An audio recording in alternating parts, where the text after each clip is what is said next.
अध्याय 1661 कीचड़ से सने राक्षस। दलदली ड्रैगन ने खुद को संभाल लिया, जबकि बीस्ट रेंजर्स काल की उस क्षमता पर आश्चर्यचकित थे कि वह नवजात जानवरों के एक समूह को निर्देश दे रहा था जो कई शब्दों के आदेशों को समझने के लिए संघर्ष कर रहे थे। उन्हें किसी रेंजर से जोड़ने का फायदा ये था कि कोई न कोई उनकी इच्छाओं और जरूरतों को स्वाभाविक रूप से समझ लेता था, लेकिन काल के आसपास होने से वह सीधे उनकी भाषा को समझ सकता था और उन्हें ऐसे जवाब दे सकता था जैसे वे आम बोलचाल की भाषा बोल रहे हों, और वे भी उसे समझ गए। पहले तो दलदली ड्रैगनों में से अधिकांश राक्षसों से अजीब गंध आती है वाले समूह में शामिल हो गए और अपने ही मजाक पर हंसने लगे। फिर वे फैलने लगे, जिनमें से आधे से अधिक ने अपने दम पर खोज जारी रखने का विकल्प चुना, और उनमें से 5 ये देखने के लिए आगे आए कि कौन उनके साथ संबंध बनाना चाहता है। ये संख्या योग्य रेंजर्स की संख्या के बिल्कुल बराबर नहीं थी, लेकिन ये संख्या कल की तुलना में 5 अधिक थी, और काल संभवतः टाइनी वर्ल्ड के अन्य क्षेत्रों में एक तुलनीय उपप्रजाति खोजने में सक्षम होगा। दलदली ड्रैगन सबसे स्पष्ट थे, लेकिन कुछ अंडे संभवतः ड्रेक के थे, क्योंकि काल ने ड्रैगन सवारों के शिविर को साफ करने के बाद जो कुछ भी बचा था उसे बस उठा लिया था। अच्छा, अब आपके पास मौका है। बच्चों को ये समझाने की पूरी कोशिश करो कि आप ही सही विकल्प हैं, और फिर आप उनके साथ अच्छा रिश्ता बना सकते हैं। काल ने उन्हें याद दिलाया, जबकि सभी लोग असहज होकर इधर उधर खड़े थे। ठीक है, वैसे उन्हें मनाना हमारे लिए उतना आसान नहीं होगा जितना आपके लिए है, लेकिन मुझे लगता है कि हम कुछ न कुछ उपाय निकाल लेंगे। रेंजरों में से एक दुबला पतला जुनूनी दानव, जिसके बाल लगभग बबलगम गुलाबी रंग में रंगे हुए थे, ने सहमति जताई। वह घुटनों के बल बैठ गई और कई तरह के मांस लेकर आई। ये मेरी पसंदीदा है। अगर आपको भी यही पसंद है तो खाना हमेशा तैयार रहेगा, उन्होंने समझाया। उन जानवरों के चेहरे पर संदेह का भाव था। क्या इसका मतलब यह नहीं था कि उन्हें भोजन के लिए उससे प्रतिस्पर्धा करनी पड़ेगी? वह बहुत बड़ी नहीं थी, लेकिन अगर वे सहयोगी थे और दोनों एक ही चीज चाहते थे तो प्रतिस्पर्धा निश्चित रूप से होगी। अगर हमें एक ही चीज पसंद नहीं है, तो इसका मतलब है कि हमें दोगुनी बार शिकार पर जाना होगा, ताकि हम दोनों को अपनी पसंद की चीज मिल सके। अगर हम एक ही चीज चुनते हैं, तो हमें बस अच्छी चीजों का ज्यादा शिकार करना होगा, उसने ड्रैगनों को प्रोत्साहित करते हुए कहा। काल ने उसके लिए संदेश पहुंचाया, क्योंकि ड्रैगन अच्छी तरह से समझ नहीं पाते थे। वह संभावित साथी को आकर्षित करने में मदद करने के लिए एक कौशल का उपयोग कर रही थी, लेकिन यह उतना अच्छा नहीं था जितना कि सिस्टम ने काल को उसकी कक्षा के लाभों के हिस्से के रूप में प्रदान किया था। अब जब दलदली ड्रैगन को दुविधा समझ में आ गई, तो वे भोजन साझा करने के बारे में कहीं अधिक सहमत हो गए। ऐसी चीजों की तलाश करना जिनका स्वाद अच्छा न हो, बहुत ही भयानक लगता था। अगर उन्हें उस विकल्प और मिले हुए भोजन को साझा करने के बीच चुनाव करना होता, तो वे हर बार साझा करना ही चुनते। काल ने देखा कि जब अन्य रेंजरों ने नवजात शिशुओं के लिए अपने पसंदीदा विकल्प रखे, तो राक्षसों में से एक और छिपकली जैसे दिखने वाले रेंजरों में से एक पीछे हट गए। समस्या? उसने पूछा। हम दोनों शाकाहारी हैं। दलदली ड्रैगन के लिए पौधे लगाना, जो पका हुआ खाना भी पसंद नहीं करते, एक गलती होगी। हम अभी रुककर देखेंगे कि क्या ड्रैगन की कोई और उपप्रजाति है जिसके साथ हम संबंध बना सके, छिपकली जैसी दिखने वाली महिला ने समझाया। आहा, ये तो बहुत ही समझदारी वाली बात है। तुम पहले से ही एक खूंखार भेड़िए के लिए मांस का शिकार कर रहे हो, तो क्यों न एक ऐसे साथी की तलाश करो जिसे तुम्हारा खाना पसंद हो। जब काल बात कर रहा था, तभी एक छोटा चूजा लड़खड़ाते हुए पास आया। उसे उनकी बातें लगभग समझ आ गई थी, और उसने इसे एक अवसर के रूप में देखा। मुझे वो खुरदरा जीव चाहिए जो मेरा खाना न चुराए, उसने जोर देकर कहा। काल हंस पड़ा। इसमें लिखा है कि यह खाना बांटता नहीं है। छिपकली जैसे दिखने वाले प्राणी ने नवजात शिशु की उत्सुक आंखों में गहराई से देखा, फिर मछली का एक टुकड़ा उसकी ओर बढ़ाया। क्या आपको मछली पसंद है? मेरे पास बहुत सारी है, उसने कहा। डाया वुल्फ को ये पसंद नहीं आया, इसलिए उसने जो पहला बैच उठाया था, उसे कभी इस्तेमाल नहीं किया। कुछ देर बाद राक्षसों से अजीब गंध आती है, समूह के शावकों में से एक आया और शाकाहारी राक्षसी को सूंघा। उससे अभी भी अजीब सी गंध आ रही है, उसने काल को बताया। ये तो स्वाभाविक है। राक्षस चाहे कुछ भी खाएं, उनकी गंध लगभग एक जैसी ही होती है।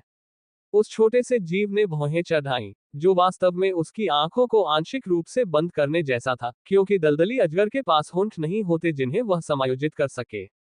यह कोई भयानक गंध नहीं है। क्या हम उसे दलदल में डुबोकर देख सकते हैं कि क्या होता है? क्या इससे उसकी खुशबू बेहतर हो जाती है? राक्षसी हंस पड़ी जब उसने देखा कि अजगर उसकी और पानी के बीच देख रहा है। वह मुझे पानी में फेंकना चाहता है ना? हाँ, उसे लगता है कि इससे तुम्हारी खुशबू बेहतर हो जाएगी। राक्षसी हंस पड़ी। ठीक उसी समय एक नन्हे दलदली अजगर ने उसे पानी में धकेल दिया और इस तरह उन्हें खाने का लालच देने की पूरी प्रक्रिया समाप्त हो गई। नवजात शिशुओं ने अपना अवसर देखा और उसे भुना लिया। टीम राक्षसों की गंध। फनी ने हमला किया और रेंजरों को कीचड़ में गिरा दिया, जिससे वे लुढ़कते हुए उथले पानी में जा गिरे। रेंजर सैनिक हौंकते और हंसते हुए आगे बढ़े क्योंकि उन पर पपड़ीदार शरीरों का झुंड टूट पड़ा था। हालांकि उनमें से अधिकांश को राक्षसों और छिपकली जैसे प्राणियों की गंध से कोई आपत्ति नहीं थी, फिर भी वे दलदली ड्रैगन थे। दलदली कीचड़ से थोड़ी सी भी ढकी हुई कोई भी चीज उन्हें बेहतर लगती थी। उन्हें इस बात की भी परवाह नहीं थी कि मछली कीचड़ में गिर जाए। बेशक ताजी होने पर तो वह स्वादिष्ट होती है, लेकिन थोड़ी सी कीचड़ से कोई नुकसान नहीं होता। रसोइये ने 3 सेकंड के नियम के बारे में कुछ कहा था, लेकिन उन्हें ठीक से पता नहीं था कि मांस जमीन पर गिरने के 3 सेकंड बाद क्या होता है। शायद कोई और उसे चुरा लेता, लेकिन उनमें से किसी ने भी इंतजार करने की हिम्मत नहीं की थी। इतने लंबे समय तक सिद्धांत का परीक्षण करें। रेंजरों को थोड़ी देर कीचड़ में लौटने और दलदली पानी में भिगोने के बाद चूजों में एकमत हो गया। दलदली कीचड़ में सने राक्षसों की गंध दलदली कीचड़ में सने राक्षसों जैसी ही थी, न कि दोनों की मिली जुली गंध। लेकिन यह मजेदार था। तो जबकि उन्होंने पहले ही तय कर लिया था कि वे रेंजर्स में से किसे चाहते हैं, और उन्हें कीचड़ में डुबोने से उनकी गंध दूर नहीं हुई, उनका ऐसा कोई इरादा नहीं था। रुकना। एक एक करके जिन 20 स्ट्रेंजर्स को दूसरी जगह मिली थी, वे अपने नए साथियों के साथ घुलने मिलने लगे, जबकि ड्रैगन की अन्य प्रजातियां उनका उत्साहवर्धन कर रही थीं। पता है, ये तो बिल्कुल सही मेल है। बजट ब्रांड का काल बजट ब्रांड के ड्रैगनों के लिए। नवजात मिस्ट ड्रैगनों में से एक ने मजाक में कहा। दलदली ड्रैगनों ने उसे घूर कर देखा। उन्हें पूरा यकीन था कि यह अपमान था, लेकिन ड्रैगन मुस्कुरा रहा था।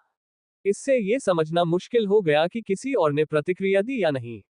रेमी आत्मा सर्प के रूप में तैरती हुई आई और काल के ऊपर लिपट गई। काल तो एक ही है, ये स्वाभाविक ही है कि बाकी सभी को किसी और को चुनना होगा, उसने जोर देकर कहा। मिस्ट ड्रैगन ने सिर हिलाया। और भी काल की जरूरत है। इनमें से कोई भी ड्रैगन के साथ संबंध नहीं बना सकता। मुझे एक चीट कोड वाला तेज विकास वाला पालतू जानवर चाहिए। रेमी हंसी। खुश रहो कि तुम काल के पालतू बनकर पैदा नहीं हुई। उस तरह तो तुम्हें कभी कमान संभालने का मौका ही नहीं मिलता। मुझे देखो, मैं चाहे कितनी भी शानदार क्यों न हूं, काल की टीम में मैं अब भी छोटी बहन ही हूं। नन्हे ड्रैगन ने सिर हिलाया। रैमी की बात सही थी। किसी बहुत शक्तिशाली व्यक्ति से बंधने के अपने नुकसान भी होते हैं। वे ऐसे नियम बना सकते हैं जिनका पालन करना जरूरी हो। ज्यादातर समय वयस्क लोग बिल्कुल भी मजेदार नहीं होते थे। वह लोट से पहले ही मिल चुका था, लेकिन उसे सचमुच वयस्क नहीं माना जा सकता था। उसकी उम्र शायद वयस्क होने लायक थी, लेकिन यकीनन असली वयस्क कहलाने के लिए शारीरिक रूप से बड़ा होना जरूरी होता है। शायद यही वजह थी कि वह इतनी दिलचस्प इंसान थी। हालांकि अब जब उसने इस बारे में सोचा तो ओफेलिया नाम की वह लड़की भी काफी अच्छी थी। वह मांस काट कर उन्हें फेंक देती थी, बजाय इसके कि उन्हें किसी नीरस ट्रे में खाने के लिए मजबूर करे। वेबियर मजेदार थी, लेकिन वह छोटी नहीं थी। रेमी ने देखा कि अजगर के मन में दर्जनों विचार उमड़ रहे थे, और हर विचार उसके चेहरे पर स्पष्ट रूप से दिखाई दे रहा था, जैसे जैसे उसके भाव बदलते जा रहे थे। मिस्ट ड्रैगन कभी भी एक महान पोकर खिलाड़ी नहीं बन सकता था। जब दलदली ड्रैगनों की एक जोड़ी आपस में लड़ने लगी तो नागा पीछे हट गए, और काल उन्हें अलग करने के लिए आगे बढ़ा। वो मेरी अपनी है। राक्षस मूर्ख होते हैं। मैं इसका सिर पानी में क्यों नहीं डुबो सकता? काल ने दोनों हाथों में एक एक को पकड़ लिया ताकि वे अपनी पूंछों से एक दूसरे को मारने के अलावा और कुछ न कर सके। शांत हो जाओ, तुम दोनों। तुम रेंजर्स को डुबाने की कोशिश मत करो। आपने अपनी सुरक्षा का अच्छा काम किया, लेकिन अब लड़ाई बंद करने का समय आ गया है। दोनों नवजात शिशु कुछ और सेकंड तक एक दूसरे पर अपनी पूंछें लहराते रहे, फिर उन्हें एहसास हुआ कि यह व्यर्थ था, और उनके पंजे काल पर कोई असर नहीं कर रहे थे, जिसके पास इटर्नल लाइटनिंग सक्रिय थी। बिल्ली दानव के रूप में, उसका हाथ इतना बड़ा था कि वह उन्हें उनकी गर्दन से लटका सकता था, इसलिए वे उसे काट भी नहीं सकते थे। ऐसा नहीं था कि उन्हें इससे बेहतर परिणाम की उम्मीद थी। जब काल झगड़ा सुलझा रहा था, तभी कारा आखिरकार टेना के साथ टाइनी वर्ल्ड में वापस आ गई। नन्ही ड्रैगन अभी भी मिन से बहुत जुड़ी हुई थी, हालांकि इसमें किसकी गलती थी, यह अभी तक तय नहीं हो पाया था। टेना ने अपने 3 पैरों के पंजे हरे अजगर के कब्जों में गड़ा रखे थे, लेकिन मिन ने दिव्य प्रकाश अजगर को कसकर पकड़ रखा था, शायद इसलिए ताकि वह गिर न जाए। लेकिन असल में इसलिए ताकि चंचल और चीनी से भरा हुआ छोटा सा अजगर उनसे दूर न उड़ जाए। कारा को कोई आपत्ति नहीं होती, लेकिन मिन को काम पर वापस जाना था और वह शहर में खुले घूमते हुए अजगर के लिए दोषी नहीं ठहराया जाना चाहती थी। अगर इतने छोटे अजगर को बिना देखभाल के देखा जाता तो पीटीए की माताएं बौखला जाती, या इससे भी बदतर, केवल कारा के साथ, जो बेजा के रूप में हो। मानव रूप में वे उसे एक जिम्मेदार किशोरी ही मानते थे, लेकिन बिज्जू के रूप में उसे देखकर उनके सारे संदेह दूर हो जाते। कारा अपने साथियों के साथ गिल्ड हाउस के अतिरिक्त बेडरूम से बाहर निकली ही थी कि उसकी मुलाकात टेसा से हो गई। अक्षरशः, अच्छा, यहाँ कौन है? एक मनमौजी नन्ही ड्रैगन, जिसके चेहरे पर अभी भी आइसक्रीम लगी हुई है। टेना ने घबराकर अपना मुंह पोंछा। नहीं, मुझे आइसक्रीम बिल्कुल पसंद नहीं है। मुझे समझ नहीं आ रहा कि आप किस बारे में बात कर रहे हैं। टेसा हंस पड़ी। एक तो तुमने इसका ज्यादातर हिस्सा मिन की ड्रेस पर पोंछ दिया, और दूसरी बात, मुझे अब भी तुम्हारी सांसों में उसकी गंध महसूस हो रही है। टेना ने गहरी सांस ली, फिर धीरे से हवा को सूंघा।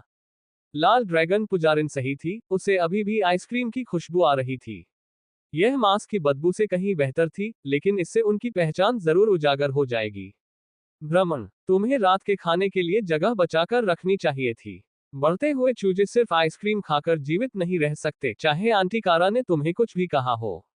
टेना हैरान रह गई। क्या कारा उसकी मौसी बन गई थी? उसे तो पक्का यकीन था कि कारा उसकी बड़ी बहन जैसी थी, लेकिन क्या इसका मतलब यह नहीं था कि उसके साथ बाहर जाना ठीक था? मौसी तो आधिकारिक होती हैं, और आधिकारिक लोगों के साथ तो बाहर जाया जा सकता है। उसे अगली बार के लिए यह बात याद रखनी होगी। तुम्हें कैसे पता चला कि हम चले गए थे? वापस आते ही तुमने हमें ढूंढ लिया। टीना ने अगली बार भागने की योजना बनाते हुए पूछा। रेड ड्रैगन क्लeric सब कुछ जानते हैं। हम तुम्हारे जैसे नन्हे ड्रैगनों की देखभाल करने के लिए ही पैदा हुए हैं, जो अपनी शरारती चाचियों के साथ भागना पसंद करते हैं। टेसा ने उसे भरोसा दिलाया। टीना हैरान रह गई। तो तुम बिल्कुल भी नहीं भाग सकती थी। तुम्हें बस उनके पकड़ने से पहले भागना था और उम्मीद करनी थी कि तुम्हारा पीछा करना बेकार होगा। कारा मुस्कुराए और नन्हे ड्रैगन को थपथपाया। डरने की कोई बात नहीं, मुझे सारी तरकीबें पता है। वह उस खोज मंत्र को भी निष्क्रिय कर सकती थी जो मैट्रन ने सभी नन्हे ड्रैगनों पर डाला था। उसे दिन में कम से कम 2 बार इसे खुद से हटाना पड़ता था। ठीक है, चलो खाना खाओ। समय हो गया है, टेसा ने उसे याद दिलाया। अब मेरे पास सुनाने के लिए बहुत सारी कहानियां हैं। मैंने आइसक्रीम, ड्रैगनबेरी और चॉकलेट के बारे में सीखा। क्या आप चॉकलेट के बारे में जानते हैं? चॉकलेट तो कमाल की चीज है, टीना ने जोर देकर कहा, फिर अपना ध्यान आंगन की ओर मोड़ लिया। ओह मिन, मुझे वहां ले चलो। मुझे तुम्हें अपने पसंदीदा लोगों में से एक से मिलवाना है। लोगो, थोर, इधर आओ। मुझे एक ऐसा व्यक्ति मिला है जिसकी खुशबू बिजली और ताजी कटी घास जैसी है। थोर हंसा और टीना को हाथ हिलाकर अभिवादन किया, तभी मिन उसे गोद में उठाकर आंगन में ले गई। मैं मिन से मिल चुका हूँ, और मैं देख रहा हूँ कि तुम मेरी टेसा से मिल चुके हो। पहाड़ी से नीचे आ जाओ। हमारे पास एक शमन है जो परीक्षा देने के लिए तैयार है। वह बिल्कुल अंतिम पड़ाव पर है, और मैं उससे आगे धकेलने में मदद करने वाला हूँ, थोर ने समझाया। मिन सदमे से हौंफ उठी। क्या वे किसी अलग जगह पर ट्रिब्यूलेशन लाइटनिंग को सक्रिय करने वाले थे? क्या ये बेहद खतरनाक नहीं था? मिन टेना को उस पत्थर के चबूतरे से सुरक्षित दूरी पर ले गई, जहां शमन पालथी मारकर बैठा था। चबूतरे के चारों ओर छोटे छोटे पत्थर के खंभे थे, जिन पर गहरे खरोंच के निशान थे, मानो किसी ने उन पर हथियार चलाने का अभ्यास किया हो। मिन को ठीक से पता नहीं था कि यहाँ क्या हुआ था, लेकिन किसी चीज ने उस अमर श्रेणी के पत्थर को खरोंच दिया था। शायद कुछ ड्रैगन के निशान हो। पंजे के निशान जैसे दिख रहे थे। थोर ने शमन की ओर मुस्कुराते हुए कहा, ठीक है, मैं तुम्हें अमर ऊर्जा से भर दूंगा। इससे तुम्हारी ऊर्जा भंडार फिर से भरने लगेगी। एक बार ऐसा होने पर तुम उस अवरोध से टकरा जाओगे, जिससे विपत्ति उत्पन्न होगी, बशर्ते तुमने अपने मूल नियम को पूरी तरह समझ लिया हो। शमन मुस्कुराया। मैं इसे संभाल लूंगा। मैं ऊर्जा को सक्रिय होते हुए महसूस कर सकता हूँ, लेकिन मेरी प्रगति इतने लंबे समय से रुकी हुई है, उस स्थान के कारण जहां हमें यहां आने से पहले रखा गया था, कि मैं नई शक्ति को स्वीकार नहीं कर पा रहा हूँ। थोर ने सिर हिलाया। उसने बचाए गए कई सदस्यों में यह समस्या देखी थी। वे इतने लंबे समय तक स्थिर रहे थे कि उनका शरीर इसके अनुकूल हो गया था, और अवसर मिलने पर भी वे शक्ति की चरम सीमा तक नहीं पहुंच पा रहे थे, भले ही वे अपने चुने हुए मूलभूत नियम को अच्छी तरह समझते थे। थोर से शक्ति का प्रवाह शमन में हुआ, जिसने मौलिक ऊर्जा के प्रति अपनी आत्मीयता का उपयोग करके अपने शरीर को शक्ति से अतिभारित कर लिया। अगर उन्होंने काल को बताया होता, तो वे उसके लिए एक उचित रूनिक एरे की व्यवस्था कर सकते थे। कुछ पल के लिए, लेकिन थोर को पूरा यकीन था कि सब ठीक हो जाएगा। उसे बस थोड़ी सी प्रेरणा की जरूरत थी ताकि वह इस अड़चन को पार कर सके और अपने शरीर को याद दिला सके कि शक्ति का अर्थ बढ़ना है। उसके शरीर में ऊर्जा का संचार हुआ और आकाश में बादल बनने लगे, जबकि टेना खुशी से झूम उठी। दिव्य बिजली, अब वह हम में से एक है। छोटी ड्रैगन ने हवा में हाथ लहराते हुए घोषणा की, और फिर मिन को तब पकड़ लिया जब वह लगभग पीछे की ओर गिरने वाली थी। हरे ड्रैगन ने नन्हे जीव के उत्साह पर हंस दिया। विपत्ति की बिजली उसकी प्राकृतिक शक्ति का ही विस्तार थी, और नन्हा जीव पहली बार इसे प्रत्यक्ष रूप से देखने वाला था। उसकी अपनी बिजली की जादुई शक्ति अभी उस स्तर तक नहीं पहुंची थी। बिजली की पहली चमक गिरी और मिन ने गुस्से में गाली दी क्योंकि वह चबूतरे से होते हुए टेना की ओर बढ़ी, जो शक्ति के गोले से ऐसे खेल रही थी जैसे आटे की लोई को गूंथ रही हो। हम सभी बिजली से अप्रभावित नहीं हैं, उसने नवजात शिशु को याद दिलाया। तुम्हारा क्या मतलब है? मैं बिजली से अप्रभावित नहीं हूं। मैं तो बस उससे खेल रहा हूं। बची हुई ऊर्जा धीरे धीरे कम होने लगी, और दोनों को एक झटका लगा, जिससे मिन के कपड़ों से धुआं निकलने लगा, और टीना चीखने लगी और फिर हंसने लगी। देखा, जैप! 2 बार बिजली गिरी और जादूगर आगे बढ़ने लगा, तभी झील से अजगर खेलने के लिए बाहर आ गए। विपत्ति के केंद्र से कुछ दूरी पर बारिश हो रही थी, और जल तत्व वाले ड्रैगन होने के नाते वे इसे पहली बार देखकर अत्यधिक प्रसन्न हुए।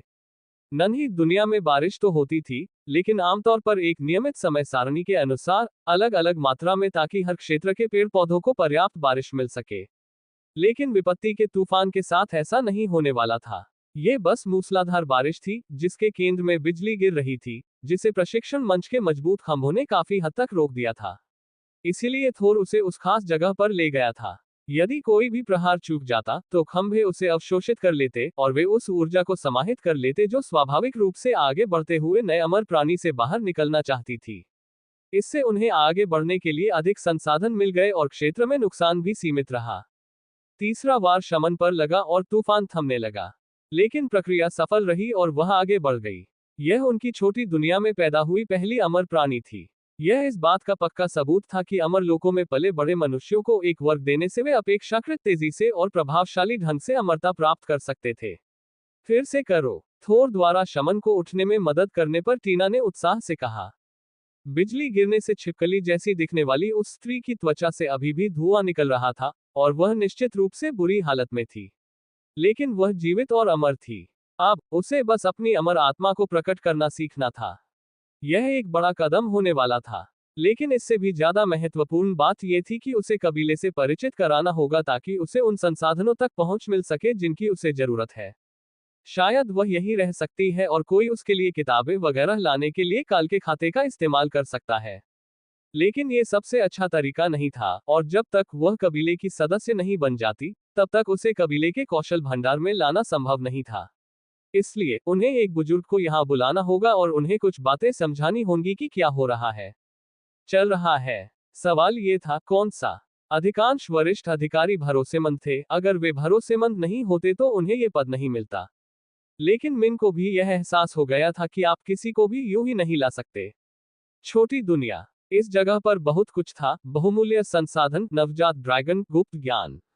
अगर आप किसी ऐसे व्यक्ति को लाते हैं जो लालच से आसानी से प्रभावित हो जाता है, तो यह एक आपदा होगी। लेकिन अगर आप किसी ऐसे व्यक्ति को लाते हैं जो नन्हे ड्रैगनों के साथ अच्छा व्यवहार नहीं करता है, तो यह स्थिति और भी बदतर हो सकती है। काल संभवतः एक एल्डर को चुप करा सकता है, लेकिन अगर कोई इस जगह की विचित्रताओं को जानता भी है और उन्हें स्वीकार नहीं करता, तो उन्हें किसी और को शामिल करना पड़ेगा। और जैसा कि कहावत है, एक बार 3 लोगों को कोई रहस्य पता चल जाए, तो वह रहस्य नहीं रह जाता। हालांकि तकनीकी रूप से इस जगह के बारे में पहले से ही 3 से कहीं अधिक लोग जानते थे। अब यहाँ 4 लोग थे, और तीनों भाइयों को भी इस जगह के बारे में पता था। इसके अलावा हो सकता है कि कुछ और लोग भी हों जिनके बारे में वह अभी नहीं सोच रही हो। कुछ देर बाद मिन को एहसास हुआ कि आदर्श एल्डर हर समय उसकी नाक के नीचे ही मौजूद था। वेयरहाउस एल्डर एक टुंड्रा ड्रैगन था, जो बर्फ तत्व वाले ड्रैगन का एक प्रकार है। उसका पालन पोषण रेड ड्रैगन्स ने किया था, इसलिए वह अनाथालय की जरूरतों और उससे जुड़ी अराजकता को समझता था। लेकिन उसका इतना प्रभाव था कि वह नए अमर सदस्यों को कबीले के नेता और एल्डर फोर्शम से मिलवा सकता था, जो आमतौर पर सभी परिचय करवाते थे।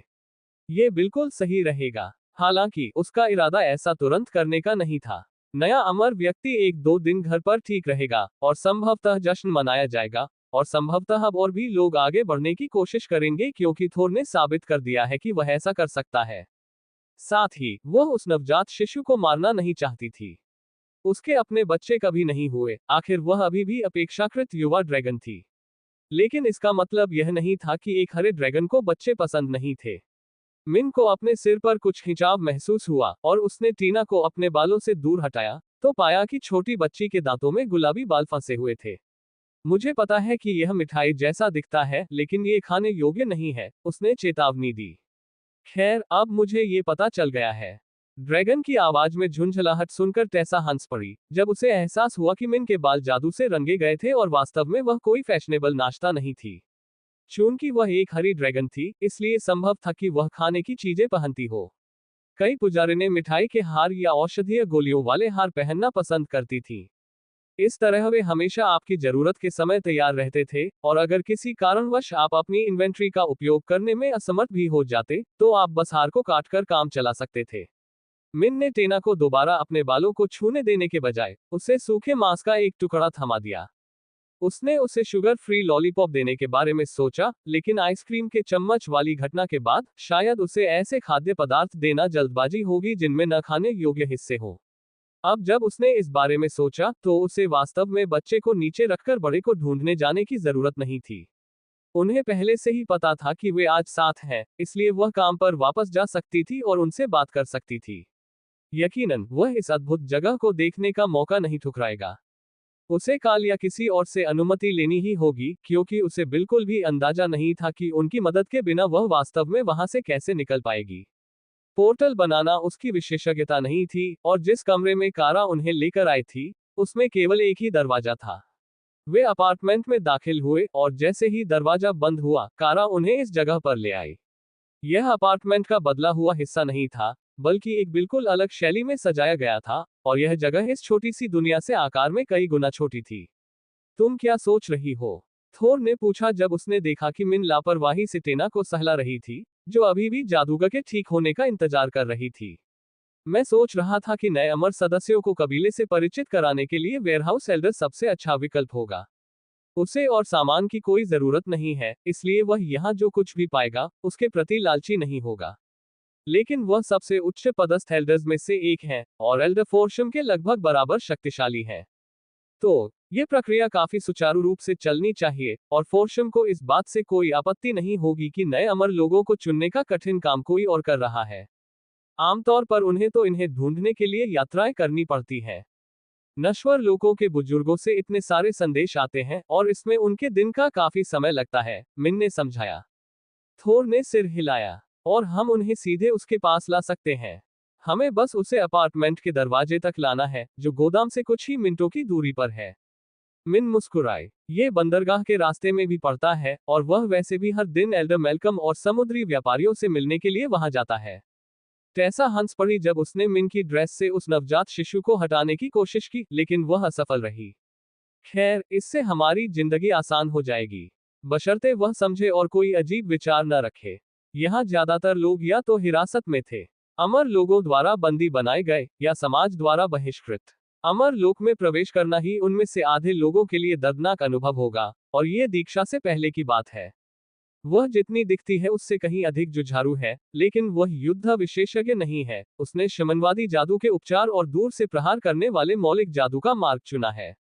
टेसा ने उसे याद दिलाया। मिन ने सिर हिलाया। अगर हम उसे लेने जा रहे हैं, तो हम किसी कम हिंसक व्यक्ति को चुनौती के लिए भेज सकते हैं। इससे शायद वह रैंकिंग में सबसे नीचे आ जाए, और कुछ विकृत मानसिकता वाले लोगों को लगेगा कि वे थोड़ी बहुत बदतमीजी करके बच निकल सकते हैं। लेकिन एक बार जब सबको पता चल जाएगा कि वह इसमें हिस्सा नहीं लेगी, तो कोई समस्या नहीं होगी।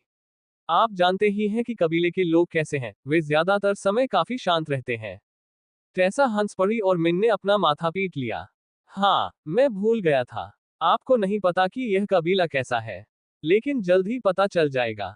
कुछ ही दिनों में आप मिथिक बन जाएंगे, और फिर बस कुछ ही समय की बात है। टेसा ने आह भरी, फिर एक लालसा भरी निगाह से आकाश की ओर देखा। मुझे पता है तुम सही कह रहे हो, लेकिन सच में ऐसा लग रहा है कि मैं बहुत पीछे रह गई हूँ, तुम्हें पता है। डाना ने शादी कर ली और काल के साथ उसका रिश्ता मजबूत हो गया, जिससे उसकी ताकत बढ़ गई। अब थोर और नाचटिया आगे बढ़ चुके हैं। टोटेम रैंक पर अब सिर्फ हम तीनों ही बचे हैं, उसने समझाया।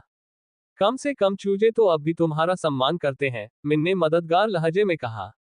अगर मैं कभी उसे तुमसे अलग कर सकूं ताकि मैं उसे डिनर पर ले जा सकूं। यही वो जादुई शब्द था, और टीना ने खुशी खुशी अपना ठिकाना बदल लिया। वह चली जाएगी। जहां खाना था वहां कोई शिकायत नहीं थी। अगर टेसा ने पहले ही यह बात बता दी होती तो वह हरे अजगर से चिपकी नहीं रहती। उसे इस बात की चिंता थी कि टेसा उसे मौज मस्ती से दूर ले जाएगी। अब जब टेसा के पास बच्चा आ गया था तो मिन ने अपने सवालों के जवाब पाने के लिए थोर की ओर रुख किया। क्या यहाँ से निकलने का कोई रास्ता है? मेरा मानना है कि नवजात शिशुओं और नए अमर प्राणियों के लिए गोदाम के मुखिया से बात करना सबसे अच्छा विकल्प होगा। वह आपके लिए सब कुछ संभाल सकता है और इस जगह की निजता सुनिश्चित कर सकता है। उसके अलावा मुझे नहीं लगता कि कोई और भरोसेमंद व्यक्ति इस तरह की जगह के बारे में जानकारी रख सकता है और काल के लिए परेशानी खड़ी नहीं करेगा। वह शक्तिशाली है, लेकिन आरोही अवस्था तक पहुंचने के बाद शक्ति में जो वृद्धि होती है, उसकी तुलना में ये कुछ भी नहीं है, उसने समझाया। थोर ने सिर हिलाया। मैं तुम्हें अपार्टमेंट में भेज सकता हूँ। मैं भी शायद तुम्हारे साथ आ सकता हूँ। टेसा छोटे बच्चों के साथ व्यस्त होगी, और हमारे घोंसले की रखवाली के लिए हमारे पास लाल ड्रैगनों में से एक बटी है। मिन मुस्कुराए। जानती हो, अगर तुम अकेले बाहर जाओगी तो लोग सोचेंगे कि तुम भी नए अमरों में से एक हो, इसलिए वे रैंकिंग में जगह पाने के लिए तुम्हें चुनौती दे सकते हैं। थोर ने उपहासपूर्वक कहा, इसमें कोई समस्या नहीं होनी चाहिए। किसी विशालकाय जीव से द्वंद्वयुद्ध करना उतना आसान नहीं है जितना लोग सोचते हैं। मिन मुस्कुराए। ठीक है, अगर आपको कोई चिंता नहीं है तो हम जा सकते हैं। वैसे दरवाजा कहाँ है? तुम्हारी दुनिया में कोई स्थायी रास्ता नहीं है। एक रास्ता है जो हमारी नश्वर दुनिया की ओर जाता है, लेकिन चूंकि वह रास्ता स्थायी है और हम नहीं चाहते कि कोई भी जो अपार्टमेंट में घुसपैठ करने में कामयाब हो जाए, उन्हें या इस जगह में मौजूद सामान को ढूंढ पाए, इसलिए उस तरफ से इसे सील कर दिया गया है। यदि दुनिया खुल जाती तो हम अमर लोक की अधिक ऊर्जा ला सकते थे, लेकिन इससे तेज इंद्रियों वाले किसी भी व्यक्ति को छोटी दुनिया का पता लगाने की अनुमति भी मिल जाती। यदि प्रवेश द्वार संरक्षित क्षेत्र में हो तो शायद वे आसानी से वहां तक न पहुंच पाएं। लेकिन इसका मतलब यह नहीं है कि वे इसके आसपास से रास्ता खोजने की कोशिश नहीं करेंगे, या एक बार रास्ता मिल जाने पर उसमें प्रवेश करने का कोई नया तरीका नहीं निकालेंगे। इसे निजी रखना ही ज्यादा सुरक्षित है। मिन ने सिर हिलाया। ये बात समझ में आती है। मुझे वास्तव में नहीं पता कि ये चीजें कैसे काम करती हैं, लेकिन अगर आपने यही फैसला किया है तो ये तर्कसंगत लगता है। तो हम यहाँ से कैसे निकले? थोर हंसा। काल की टीम का कोई भी सदस्य या डाना अपनी मर्जी से आ जा सकता है। इसलिए हम ज्यादातर लोगों को अपने साथ घसीटते हुए लाते ले जाते हैं। कभी कभी हम दिखावे के लिए पोर्टल खोलते हैं, लेकिन यह ज्यादातर काल और डाना का काम है। मैं पोर्टल्स का इस्तेमाल नहीं करता। कारा और रेमी तो पक्का कर सकती थी, लेकिन थोर को नहीं लगता था कि रे कर पाएगी, और वह खुद भी नहीं कर सकता था। हॉक ने कभी दूसरों की जादुई शक्तियों का इस्तेमाल नहीं किया था, लेकिन अगर लियो या टियान कोशिश करे तो शायद पोर्टल खुल जाए। ओपल निश्चित रूप से ऐसा कर सकती थी, लेकिन वह इतनी आसानी से दोनों दुनियाओं के बीच आवागमन करती थी कि उसे कभी इसकी आवश्यकता ही नहीं पड़ी। थोर ने मिन के कंधे पर हाथ रखा और अजगर को अपने साथ अपार्टमेंट में ले गया। ठीक है, चलो इसे पूरा करते हैं।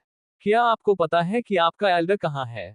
मिन ने सिर हिलाया। वह अभी काम पर है, लेकिन अगर हम आ गए तो वह निश्चित रूप से जल्दी निकल जाएगा। अरे, मैं तो बिल्कुल भूल ही गई थी कि मुझे भी काम पर होना चाहिए। इसकी भरपाई के लिए मुझे अपने सहकर्मियों को अतिरिक्त नाश्ता देना पड़ेगा। मैं नन्हे ड्रैगनों में इतनी खो गई थी कि भूल ही गई कि मुझे क्या क्या काम करना है। थोर हंसा। यह एक आम समस्या है। नवजात शिशु बहुत प्यारे होते हैं, लेकिन अगर आपको काम पर जाना है तो मैं आपके बड़े को वापस ला सकता हूँ।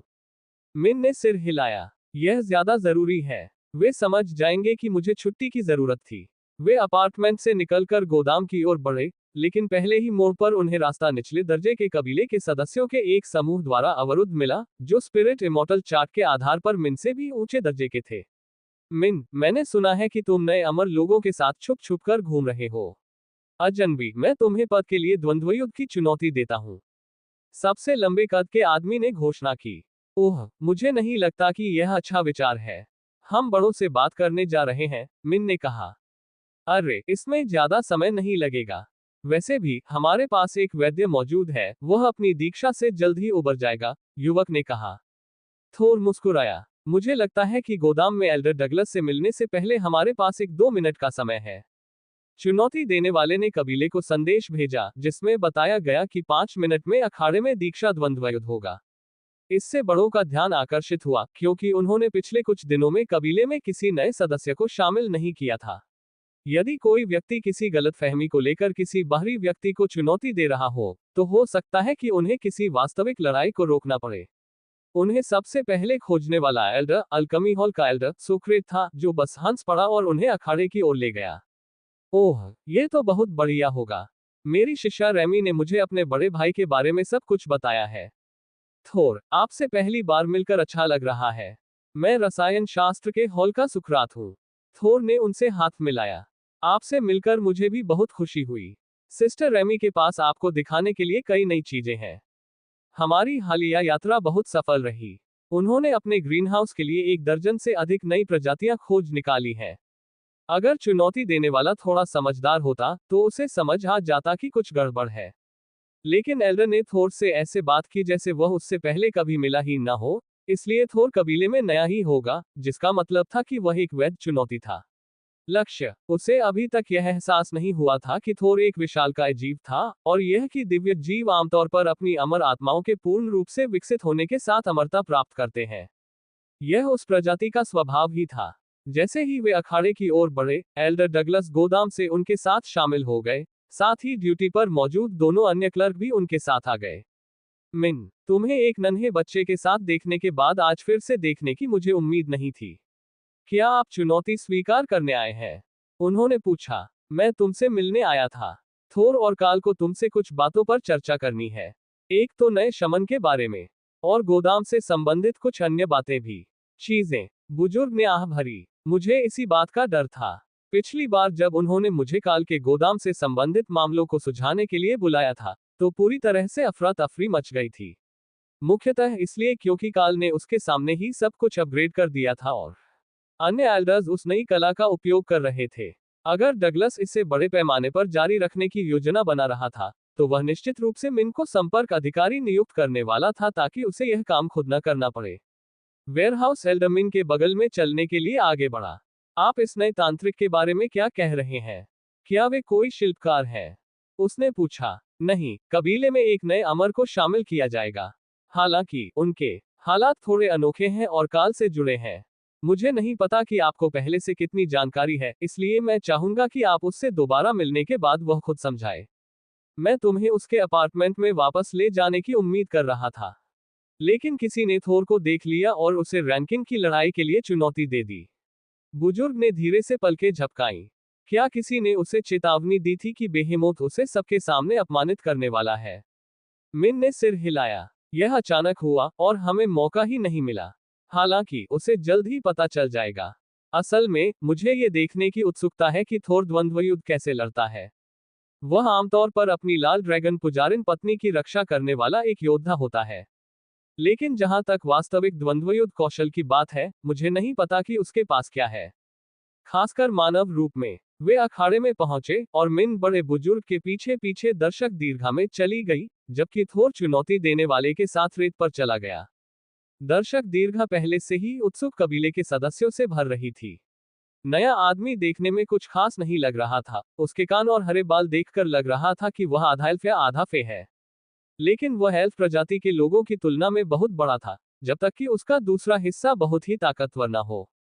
इसके विपरीत चुनौती देने वाला उससे भी ज्यादा ताकतवर था, लेकिन कद में आधा सिर छोटा था, और थोर के सादे कुर्ते के बजाय उसने बेहद फैशनेबल युद्ध वस्त्र पहन रखे थे। एल्डर सुकरात ने रेफरी की भूमिका निभाई और भीड़ को शांत करने के लिए अपने हाथ ऊपर उठाए। आज हम दर्शकों का इंतजार करने में ज्यादा समय बर्बाद नहीं करेंगे। स्टैंड अच्छे से भर रहे हैं। उत्तर दिशा में हमारे पास रोमानो है, जो ब्लड नाइट है और स्पिरिट इमॉर्टल रैंकिंग में 218वें स्थान पर है। दक्षिण दिशा में हमारे पास थोर है, जो एक अनरैंकेड पैलाडिन है। थोर ने खुशी से भीड़ की ओर हाथ हिलाया, जिन्होंने नए आगमन का जयकारा लगाया। वह इतना खुश और मिलनसार दिख रहा था कि उन्हें दीक्षा प्रक्रिया को लेकर लगभग बुरा लग रहा था। हालांकि रोमानो अपने अहंकार के मुकाबले कहीं ज्यादा कमजोर था। थोर के लिए उससे द्वंद्व युद्ध करना और कबीले में शुरुआत में ही निचले स्थान पर आ जाना शायद काफी अच्छा विकल्प होता। प्रतियोगियों, अपने बफ्स का प्रयोग करें। थोर मुस्कुराया और उसने haste, brutality, crushing blow, bestial raiment, inspiration और इटर्नल लाइटनिंग को एक साथ मिलाकर खुद को कवच से लैस कर लिया और अपनी गति को अविश्वसनीय स्तर तक बढ़ा दिया। फिर उसने बुलवार्क का उपयोग करके अपनी ढाल को और मजबूत किया और पवित्र हथियार से एक गदा बनाई, जिसके चारों ओर उसने संकट की जंजीर लपेट दी। उसने पहले भी कारा को कांटेदार तार से लिपटा बल्ला बनाते देखा था, और वह द्वंद्वयुद्ध के लिए एकदम सही लग रहा था। मिन जोर से हंस पड़ी जब उसे एहसास हुआ कि वह चमगादड़ एक एपिक ग्रेड का नियंत्रण मंत्र था, जो भारी बिजली के नुकसान के अलावा अचेत और लकवाग्रस्त भी कर सकता था। लेकिन थोर को भी अपनी शक्ति रोकनी पड़ रही थी। चूंकि वह अपने 4 पैरों वाले शरीर में वापस आए बिना अपने सबसे शक्तिशाली मंत्रों का उपयोग नहीं कर सकता था, इसलिए वह वॉरबीस्ट या ग्रेटर बीस्ट फॉर्म का उपयोग नहीं कर सकता था। जबकि उसका प्रतिद्वंद्वी भीड़ के सामने तलवारबाजी के कौशल का प्रदर्शन कर रहा था, थोर ने बस अपनी ढाल को जमीन पर पटका और अपने सामने एक चाप में बुलवार फैलाया, फिर रेफरी को सिर हिलाकर अभिवादन किया। ओह, ये तो बहुत मजेदार होने वाला है। लाइफ स्टील क्लास का मुकाबला लाइटनिंग बुलवार्क से लेस पैलाडिन से होगा, एल्डर डगलस ने मजाक में कहा। मिन खिलखिलाकर हंस पड़ी। ये तो एक अभेद्य गढ़ वाला विशालकाय जीव है। फिर उसने मैच पर दांव लगाने के लिए एक सट्टेबाज को बुलाने के लिए अपना हाथ उठाया। टेन क्लैन क्रेडिट्स का कहना है कि रोमानो थोर की रक्षात्मक बाधाओं को भी नहीं तोड़ सकता, उसने जोर देकर कहा। बुकी हंस पड़ा। ठीक है, हम ये शर्त लगा लेंगे। ब्लड नाइट एक आक्रामक वर्ग था। वे द्वंद्वयुद्ध में उत्कृष्ट थे और उनकी क्षति क्षमता पैलाडिन या योद्धा की तुलना में कहीं अधिक थी। शुरू करो, एल्डर सोक्रेट ने घोषणा की, और थोर द्वारा सुरक्षा घेरा और उसके बाद पवित्र भूमि को सक्रिय करते ही अखाड़ा तुरंत प्रकाश से भर गया। पवित्र क्षति ब्लड नाइट को लगी और उपस्थित बुजुर्गों ने आह भरी। ये लड़ाई पहले ही खत्म हो चुकी थी और किसी को इसका एहसास भी नहीं हुआ था। सिस्टम ने क्षति में कमी की सीमा लगभग 80% तय की थी, लेकिन थोर के मामले में यह 80% कम हो गई थी, और वह अपने स्वास्थ्य के पहले 10% हिस्से को अनदेखा कर देगा। साथ ही साथ जितने दिन वह जीवित रहा था, उतने दिनों के लिए एक अंक भी कम हो जाएगा। रोमानो कुछ भी कर ले, उसे जरा सी भी खरोंच नहीं आएगी। ऐसा नहीं है कि उसने कोशिश नहीं की।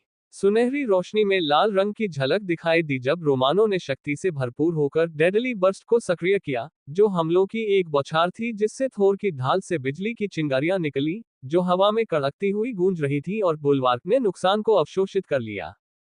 फिर थोर का हाथ तेजी से नीचे आया और ट्रिब्यूलेशन चेज के बिजली के झटके और स्तब्ध कर देने वाले प्रभाव से रोमानो घुटनों के बल गिर पड़ा। हे भगवान, कितना दर्द होता है, उसने बड़बड़ाते हुए कहा और पीछे की ओर लुढ़ककर खुद को संभालने की कोशिश की। पैलाडिन अविश्वसनीय रूप से तेज था, लेकिन थोर हेस्ट का उपयोग कर रहा था और एक धुन गुनगुना रहा था जिससे इंस्पिरेशन नामक बारिक कौशल सक्रिय हो गया, जिससे उसे 40 अंक और मिल गए। उसकी गति में प्रतिशत का अंतर। अपनी अपार गति के बावजूद थोर धीरे धीरे आगे बढ़ रहा था। वह अपने प्रतिद्वंद्वी को घेरकर उसे तब तक पीटना चाहता था जब तक वह हार न मान ले, क्योंकि वे एक बंद जगह में थे जहां से वह भाग नहीं सकता था। रोमानो ने अपने हमलों में पूरी ताकत झोंक दी। उसकी तलवार एक सेकंड में दर्जनों बार बुलवार्क पर प्रहार कर रही थी, लेकिन जादू का कोई असर नहीं हो रहा था, क्योंकि थोर लगातार उसमें ऊर्जा जोड़कर उसे स्थिर रख रहा था। जब लोगों को यह एहसास हुआ कि क्या हो रहा है, तो भीड़ एकदम शांत हो गई। किसी ने बेहतरीन ग्रुप टैंक को ढूंढ निकाला था और उसे क्लैन में ले आया था। अगर आप स्पिरिट इमॉर्टल के एक समूह को कालकोठरी में ले जा रहे थे, यही वह व्यक्ति था जिसे अग्रिम पंक्ति में रखना चाहते थे। कालकोठरी के सबसे शक्तिशाली प्रतिद्वंद्वी भी उसके सामने बेबस हो जाएंगे। अविचल अग्रिम। रोमानो के लिए दुर्भाग्य की बात यह थी कि वह जीवन बचाने के लिए कोई नुकसान नहीं पहुंचा पा रहा था। लगातार हो रहे पवित्र नुकसान के कारण उसकी प्राकृतिक पुनर्जीवन शक्ति बेकार हो गई थी। फिर हर वार के साथ उसे थोर की रक्षा प्रणाली से बिजली के तत्व का झटका लग रहा था। उसने बावड़ी के चारों ओर से निकलने का रास्ता खोजने की उम्मीद में बाईं ओर रुख किया। उसका निशाना आगे की ओर था, इसलिए अगर वह थोर के पीछे पहुंच पाता तो शायद उसे कुछ वास्तविक नुकसान पहुंचाने का मौका मिल सकता था। दुर्भाग्यवश थोर उससे कहीं अधिक तेज था और उसके एक हाथ के वार ने उसे हरा दिया। बल्ले ने रोमानो को हवा में उछाल दिया। ये कुछ ऐसा है जैसे किसी टैंक के मरने के बाद कालकोठरी का बॉस सभी डैमेज क्लासेस को रौंदता हुआ आगे बढ़ रहा हो। एल्डर डगलस ने मिन और वहां बैठे अन्य लोगों से फुसफुसाते हुए कहा। बुजुर्गों का अनुभाग। एल्डर फोर्शम ने धीरे से मुस्कुराते हुए कहा, काल की तरह इसकी भी शारीरिक क्षमता असाधारण है। साथ ही यह एक विशालकाय जीव है। सचमुच यह एक विश्व बॉस की तरह है जो इस समय अकेले हमला करने वाले को भी धूल चटा रहा है। रोमानो को बस इस बात के लिए शुक्रगुजार होना चाहिए कि थोर किसी भी वास्तविक क्षति पहुंचाने वाली क्षमताओं का उपयोग नहीं कर रहा है। डगलस चौंक गया। क्या आपको उसकी नेम प्लेट दिख रही है? मुझे तो उसकी कोई नेम प्लेट नहीं दिख रही। ऐसा लग रहा है जैसे उसके पास सिस्टम इंटरफेस ही नहीं है। फोर्शम ने कंधे उचकाए। मेरे पास जानवरों के बारे में जानकारी प्राप्त करने का कौशल है। वह काल से जुड़ा हुआ है, इसलिए वह कुछ सिस्टमों को अपना मानक नाम नहीं दिखाएगा। अगर आपके पास कोई उसके जैसा ही एक, तुम्हें उसका नाम दिखना चाहिए। मिन ने सिर हिलाया। मुझे उसका नाम और वो खास चीज दिख रही है, जैसे काल के पास है। जाहिर है, ज्यादातर लोगों को नहीं दिख रही। सट्टेबाजी में रोमानो के जीतने की संभावना काफी ज्यादा थी। भारी मात्रा में थोर के दोबारा वार करने पर रोमानो लड़खड़ा गया और विशालकाय राक्षस यह महसूस करके खिलखिला उठा कि युद्ध में तलवार की जगह बल्ले का इस्तेमाल करना कितना संतोषजनक होता है। इससे दुश्मन को गंभीर रूप से घायल करने या जान से मारने की संभावना बहुत कम थी, जो किसी कालकोठरी में उल्टा असर डाल सकती थी। लेकिन ऐसी स्थिति में उसे बस अपने लक्ष्य को काबू में करना था। हालांकि दर्शकों ने जो देखा वह एक अजेय पैलाडिन द्वारा एक ब्लड नाइट को अखाड़े में एक गुड़िया की तरह इधर उधर पटकना था। जब रोमानो दर्द से बेहोश हो गया, तभी एल्डर सोक्रेट ने अंततः मैच रद्द किया। विजेता थोर, यदि कोई उनसे उच्च पद के लिए चुनौती देना चाहता है तो कृपया अभी मैदान में उतरे। कुछ अन्य आत्मा अमरों ने चुनौती देने पर विचार किया। उनके पास उन बाधाओं को पार करने के उपाय थे। लेकिन अगर वे हार गए तो क्या होगा? क्या वे भी रोमानो की तरह अपमानित नहीं हो जाएंगे? थोर को उसी पद पर रहने देना बेहतर था जिस पर वह था। थोर ने बल्ले को अपने कंधे पर लटका लिया और फिर मुस्कुराया जब एक अजगर रेत पर कूदा और उतरते ही रूप बदल लिया। ओह, हम 4 पैरों वाले रूप में जा रहे हैं। मैं ये कर सकता हूँ।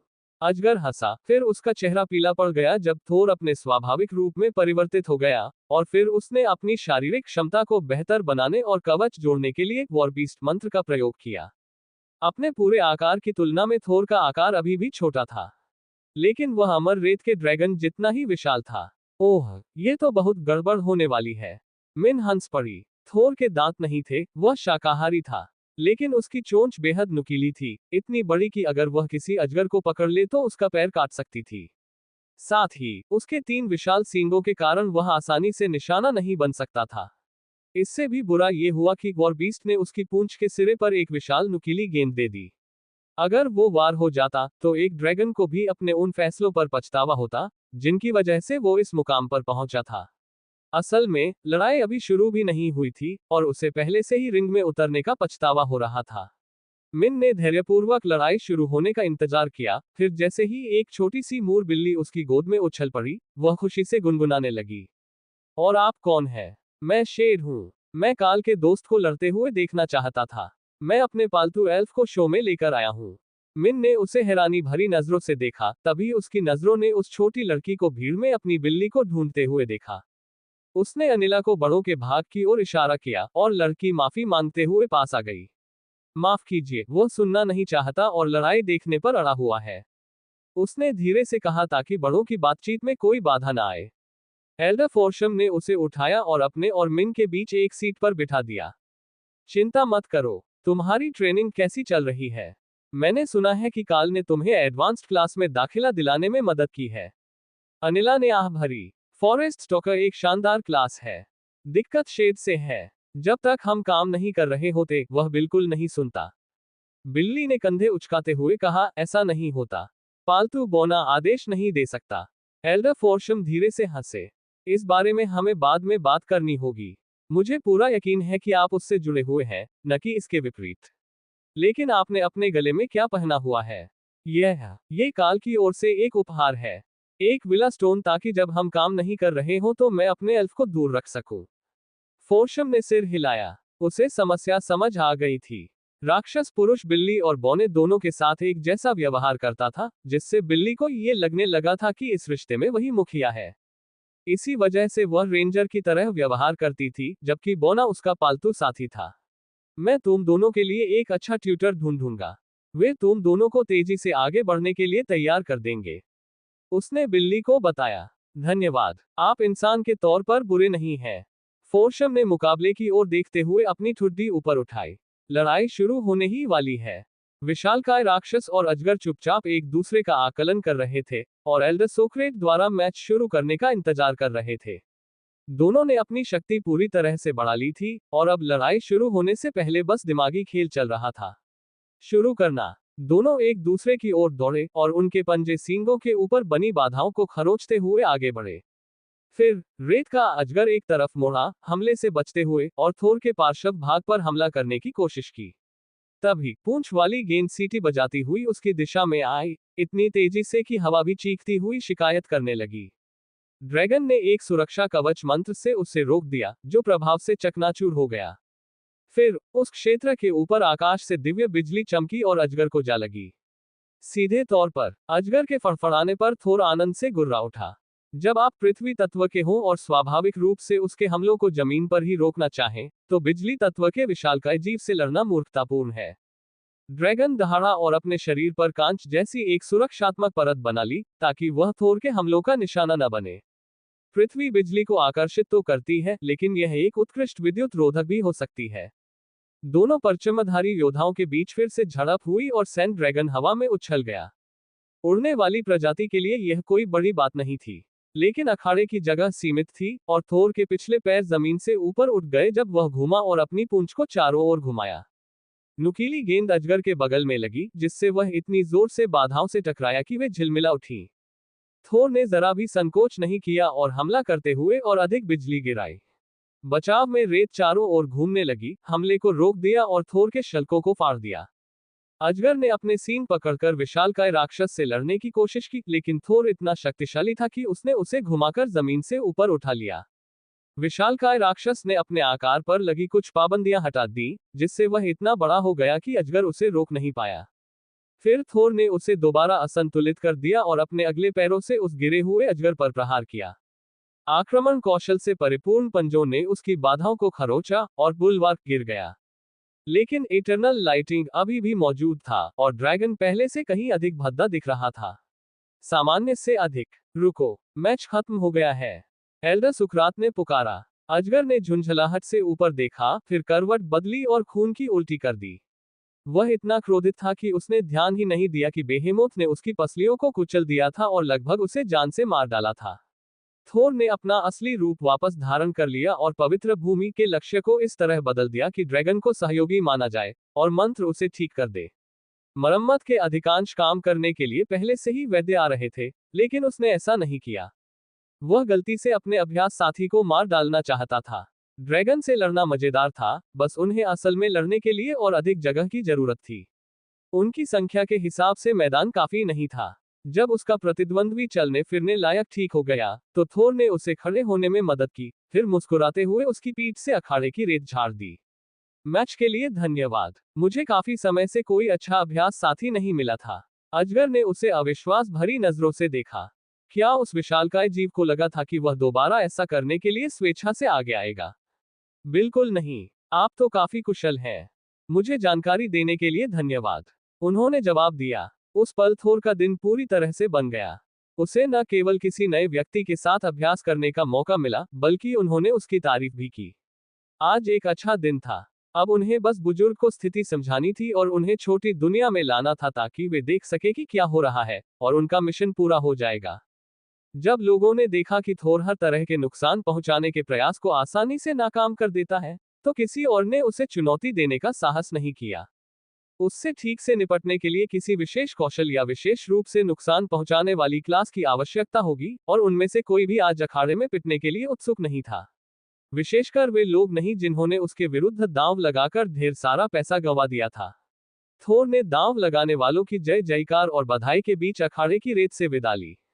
उनमें से अधिकांश को अपने दांव पर थोड़ा पछतावा हो रहा था, क्योंकि उन्हें एहसास हो गया था कि उपस्थित लोगों में से अधिकांश थोर के सिस्टम टैग नहीं देख सकते थे। लेकिन पैसा, ओह, उसने दुनिया भर के सारे अपराध बोध को जायज ठहरा दिया। यहां तक कि मिन भी अपनी जीत के आनंद में डूबी हुई थी। उसने 10 क्लैन क्रेडिट दांव पर लगाए थे, जो एक अच्छी खासी रकम थी, लेकिन बहुत ज्यादा नहीं। और उसे 3 गुना लाभ मिला। अब उसके पास 30 क्लैन क्रेडिट थे, जो उसे कई महीनों तक खुश रखने के लिए काफी थे। कम से कम तब तक तो ठीक है, जब तक काल गोदाम में कोई ऐसी चीज लेकर ना आ जाए जिसकी उसे हर हाल में जरूरत हो। उस आदमी का दोस्त होना तो महंगा ही पड़ता होगा, क्योंकि वह लगातार नई नई चीजें बनाता रहता था, जिन्हें देखकर कबीले के बाकी लोग कंगाल लगने लगते थे। बुजुर्गों, नमस्कार। थोर ने डगलस और फोर्शम का विनम्रतापूर्वक अभिवादन किया, वहीं बुजुर्ग सुकरात रेफरी के मंच से नीचे उतरकर समूह में शामिल हो गए। आपकी जीत पर बधाई हो, थोर। अब मिन का कहना है कि हमें कुछ देखना है। हमारे पास कुछ मिनट हैं, तो क्यों न हम सब मिलकर उस समस्या का समाधान करें। एल्डर फोर्शम ने जवाब दिया। थोर ने सिर हिलाया। उन्होंने 3 एल्डर्स को पकड़ने की योजना नहीं बनाई थी, लेकिन सब ठीक होना चाहिए। जरूर, वे अपार्टमेंट में ही हैं, इसलिए पैदल चलने में बस कुछ ही मिनट लगेंगे। फिर वहां पहुंचने के बाद समस्या समझाने में थोड़ा समय लग सकता है, थोर ने समझाया। बुजुर्गों ने तुरंत समझ लिया कि यह कुछ ऐसा था जिसके बारे में थोर सार्वजनिक रूप से बात नहीं करना चाहता था, या शायद काल ने उसे ऐसा न करने का आदेश दिया था। इसलिए जब तक वे कबीले के अन्य सदस्यों से घिरे रहे, उन्होंने और कोई सवाल नहीं पूछा। वे बस थोर और मिंग के पीछे पीछे अपार्टमेंट तक गए, जबकि शेड अनिला को उनके पीछे घसीटता हुआ ले गया। वहां निश्चित रूप से कुछ मजेदार चीजें हो रही थी, और बिल्ली उनमें से किसी भी चीज से वंचित नहीं रहना चाहती थी। अनिला भी उत्सुक थी, लेकिन उसमें बड़ों के साथ बैठक में जाने के लिए सीधे सीधे अपना नाम दर्ज कराने की हिम्मत नहीं थी। अगर शेड न होता, तो वह सीधे घर जाकर पढ़ाई करती और अपने कौशल का अभ्यास करती। उसकी हालत में सुधार हो रहा था, लेकिन देर से शुरुआत करने के कारण उसकी मां की अपेक्षाओं पर खरा उतरने में अभी कुछ समय बाकी था। थोर उन्हें अंदर ले गया और अनिला को गोद में उठा लिया, जबकि मिन ने इस बहाने शेड को पकड़ लिया और अपना चेहरा उसके फर में छिपा लिया। बस एक पल के लिए मेरा हाथ पकड़ो, मैं हम दोनों को काल के पास ले चलता हूँ, थोर ने समझाया। वह बिना संपर्क के भी यह कर सकता था, लेकिन अधिक शक्तिशाली अमर प्राणियों के साथ संपर्क से यह सुनिश्चित हो जाता कि वे उससे दूर न भटके। उनके पास विभिन्न स्थानों के बीच आवागमन करने की क्षमता हो सकती है, और वह नहीं चाहता था कि वे अंतरिक्ष में कहीं और पहुंच जाएं, जहां वे किसी निजी चीज में घुसपैठ कर सकते हैं या नवजात प्राणियों को परेशान कर सकते हैं। ठीक है, हम यहाँ हैं। तीनों बुजुर्ग उस छोटी दुनिया को देखकर आश्चर्य से चारों ओर देखने लगे, जबकि काल ने थोर को उत्सुकता भरी नजरों से देखा, ये सोचते हुए कि वह उन तीनों पुरुषों को उस अंतरिक्ष में क्यों लाया था। वे अपार्टमेंट में तांत्रिक का परिचय करा सकते थे। थोर ने बस कंधे उचका दिए। जब वे खुद देख लेंगे तो समझाना आसान होगा। सबसे पहले, हमारे पास एक नई शमन है। उसने अभी अभी अमरता प्राप्त की है, और हम उसे कबीले से परिचित कराना चाहते हैं। अमरता के प्रवेश से आगे बढ़ने के लिए यह आसान होगा यदि उसे कबीले तक सीधी पहुंच प्राप्त हो। संसाधन, काल ने शुरू किया। एल्डर फोर्शम ने सिर हिलाया। मैं समझ गया कि आप क्या कहना चाहते हैं। ये जगह वाकई जादुई है। छोटी दुनिया, मुझे लगता है यह एक तरह का दुर्लभ जादू है, क्योंकि इसका इस्तेमाल बहुत कम लोग कर पाते हैं। मैं देख रहा हूं कि और भी बहुत से लोग आगे बढ़ने वाले हैं। इसलिए मुझे उम्मीद है कि आपको उस कष्ट से निपटने के लिए एक सुरक्षित स्थान मिलेगा जो आपके पॉकेट डायमेंशन को कोई स्थायी नुकसान नहीं पहुंचाएगा। काल ने सिर हिलाया। मैं इसका ख्याल रखूंगा, यह कोई समस्या नहीं है। इस विपत्ति से टाइनी वर्ल्ड को कोई नुकसान नहीं होगा। रैमी, क्या तुम मेरे लिए एल्डर सोक्रेट को वापस ला सकते हो? वह जा रहे हैं फूलों के बगीचे। एल्डर फोर्शम हंस पड़ा जब उसे एहसास हुआ कि अल्कमी हॉल का एल्डर उन्हें छोड़कर चला गया है और रैमी काल के कंधों पर लिपटी हुई है। वह झपकी ले रही थी, और काल के उससे बात करने तक उसे यह एहसास ही नहीं हुआ था कि वह महज एक सजावट से कहीं ज्यादा है। नाग ने उसे खुशी से हाथ हिलाकर अभिवादन किया, फिर घास के बीच से होते हुए उसकी तलाश में दौड़ पड़ी। उपदेशक, अब जब वह यहाँ आ गया था, तो उसके पास उसे दिखाने के लिए बहुत कुछ था। इसमें थोड़ा समय लगेगा। रेमी ने अभी अभी अपने ग्रीनहाउस के लिए कुछ नया सामान खरीदा है, और कीमिया हॉल के लोग उसे देखना चाहेंगे। यह ज्यादातर उसकी नई गोलियों और औषधियों के लिए सामान है, और आप जानते ही हैं कि एल्डर्स को नई चीजों से कितनी परेशानी होती है। कार्ल ने एल्डर्स को समझाया। ओह, हमें पता है। सैकड़ों वर्षों से हम जानते हैं कि वह कैसा है। ऐसा लगता है कि आपने इस पूरी जगह को किसी खास मकसद के लिए तैयार किया है। क्या ये सब जादुई संसाधनों के सृजन के लिए है? एल्डर फोर्शम ने पूछा। नहीं, मैंने वास्तव में इसमें थोड़ा बदलाव किया है क्योंकि हमारे पास यहाँ बहुत सारे नवजात ड्रैगन हैं। इसीलिए हमें आपकी जरूरत थी। आप स्वयं एक ड्रैगन हैं, इसलिए आप उस समस्या को समझ सकते हैं जिसमें एक अनाथालय ऐसे बच्चों का पालन पोषण कर रहा है जो यौवन के दौरान अमरता प्राप्त करने वाले हैं। तब तक अधिकांश देखभालकर्ता अमर हो चुके होंगे, लेकिन बच्चों के चंचल बचपन के शुरुआती साल मुश्किल भरे होंगे। साथ ही हमें उन्हें कुछ ऐसी बातें सिखानी होंगी जिनके बारे में मुझे यकीन नहीं है कि स्वयंसेवकों के हमारे पहले बैच को पता होगा। तुमने किसे खरीदा? एल्डर फोर्शम ने पूछा, जो खरीदारी की आदतों के आधार पर कबीले के अधिकांश सदस्यों की विशेषताओं से पहले से ही अवगत थे। हमारे पास न्यान, जेफ, ब्रदर चिन और शायद मिन है। अब जब उसे नन्हे ड्रैगन मिल गए हैं, तो मुझे नहीं लगता कि वह स्वेच्छा से जाएगी। गोदाम के बुजुर्ग ने हंसते हुए कहा, हरे ड्रैगन पादरी होने का यही हाल है। वैसे तो तकनीकी रूप से वह एक डर्यूड है, लेकिन जब वह शुरू से ही एक हरा ड्रैगन है तो ये काफी हद तक वैसा ही है। जब छोटे बच्चे यहाँ के लोगों से ज्यादा बड़े हो जाएंगे तो मैं शायद उनके लिए कुछ शिक्षकों का इंतजाम कर सकता हूँ। इसमें कुछ साल लगेंगे, इसलिए आपके पास तैयारी करने के लिए थोड़ा समय होगा। क्या ये स्थान अभी भी अपनी शक्ति के अनुरूप ढल रहा है? मैं बता सकता हूं कि यहाँ की ऊर्जा काफी सघन है, लेकिन ये दो लोगों का मिश्रण है। कार्ल ने सिर हिलाया। हाँ, ऐसा ही है। हमारे पास अभी भी यहाँ बहुत सारे नश्वर प्राणी हैं, और नश्वर माना के बिना वे ठीक से प्रगति नहीं कर सकते। उनके शरीर द्वारा संसाधित किए जा सकने वाले नश्वर माना तक पहुंच के बिना वे मिथिक के शिखर तक पहुंच जाएंगे, फिर एक ऐसी बाधा का सामना करेंगे जिसे वे पार नहीं कर सकते क्योंकि उनके शरीर को ऐसे माना को संसाधित करने के लिए डिजाइन किया गया था जो अब उनके आसपास मौजूद नहीं है। तो मैं इसे जारी रखता हूं और इसमें अमर ऊर्जा को भी शामिल कर लेता हूं। इससे सभी को आसानी से आगे बढ़ने में मदद मिलेगी, यहां तक कि मुझे भी। इससे नन्हे ड्रैगन भी बड़े और मजबूत हो सकेंगे। लेकिन ये हमें उस बात पर वापस ले आता है जिसके लिए आप यहाँ हैं।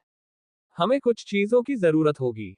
अमर ड्रैगनों के लिए प्रशिक्षण सामग्री, अगर प्रक्रिया अलग है तो छोटे बच्चों के लिए अध्ययन मार्गदर्शिकाएं, और कुछ भी जो अभी मेरे दिमाग में नहीं आ रहा है। अब मेट्रन को शायद मुझसे ज्यादा जानकारी होगी, लेकिन इतने सारे चूजों के साथ वह इस समय थोड़ी व्यस्त है। जब वे बातें कर रहे थे तभी लगातार भागने वाला काला अजगर का बच्चा अपने बगल में दिव्य बिजली की बच्ची टेना को लेकर वहां आ गया। टेना ने उसे पहाड़ से चुपके से नीचे आते हुए देख लिया था, और इसका मतलब था कि कुछ मजेदार होने वाला था। मेट्रन से बच निकलने पर ही अच्छी चीजें होती थीं, जब तक उसने तुम्हें पकड़ नहीं लिया। हाय काल, मुझे थोर पर युद्ध का आभास हुआ और मैं नई कहानियां सुनने आया हूँ।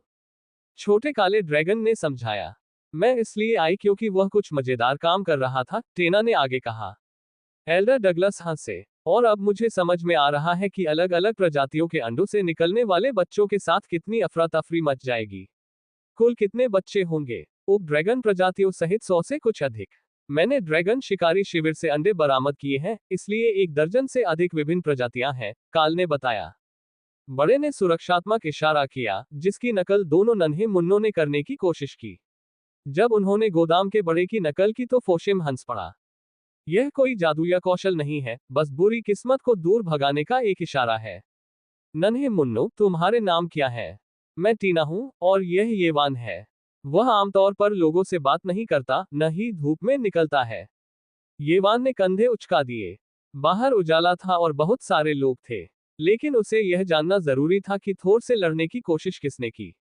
मौत के प्रति उसका लगाव बताता था कि यह एक गंभीर लड़ाई थी, न कि उनके रोजाना के अभ्यास सत्र, जहां आमतौर पर किसी की भी सीमाएं नहीं टूटती थीं। वह थोर के पैर पर चढ़ गया, क्योंकि उड़कर चढ़ने से यह आसान था, और स्पष्टीकरण की प्रतीक्षा करने के लिए उस विशालकाय व्यक्ति के कंधे पर बैठ गया। इससे टीना के सामने एक समस्या खड़ी हो गई। वह नहीं चाहती थी कि कोई अजनबी उसे छुए, लेकिन मिन पहले से ही एक बिल्ली को पकड़े हुए थी। अब काल की बारी थी। एल्डर डगलस मुस्कुराए जब नन्हे पक्षी सहज रूप से किसी मजबूत व्यक्ति को ढूंढकर सोने लगे।